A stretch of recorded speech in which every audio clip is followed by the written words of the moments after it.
જી આજરોજ બપોરના 1.5 કલાકે અમદાવાદથી લંડન જવા માટે જે વિમાન ઉપડ્યું હતું, આ વિમાનમાં સવાર મુસાફરો તેમજ વિમાનનો સ્ટાફ આ વિમાન ઉપડતાની સાથે જ અમદાવાદના મેઘાણીનગરમાં આવેલ અતુલ્ય બિલ્ડિંગ ઉપર તૂટી પડેલું છે અને એના કારણે વિમાનમાં સવાર મુસાફરો તેમજ આ બિલ્ડિંગમાં મેડિકલ કોલેજમાં અભ્યાસ કરી રહેલા વિદ્યાર્થીઓ, ડૉક્ટર્સો જે મોટી સંખ્યામાં જાનહાનિ થવા પામેલી છે તેમજ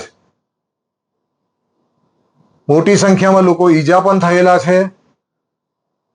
મારી જે લોકો મરણ પામેલા છે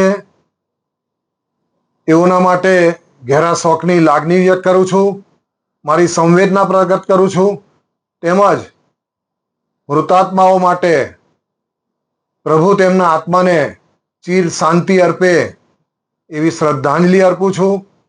ઈજા પામેલા જલ્દી સાજા થાય, સ્વસ્થ થાય એવી પણ હું પ્રભુને પ્રાર્થના કરું છું.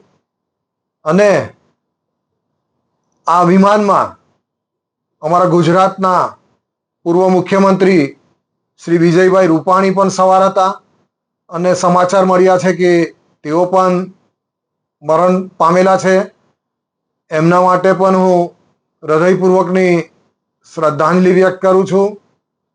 અને ભારતીય જનતા પાર્ટી તરફથી મોદી સાહેબના સુશાસનના 11 વર્ષના જે કાર્યક્રમો ચાલી રહ્યા હતા એ કાર્યક્રમો પણ હાલ પૂરતા ભરૂચ જિલ્લા માટે સ્થગિત કરવાની હું જાહેરાત કરું છું.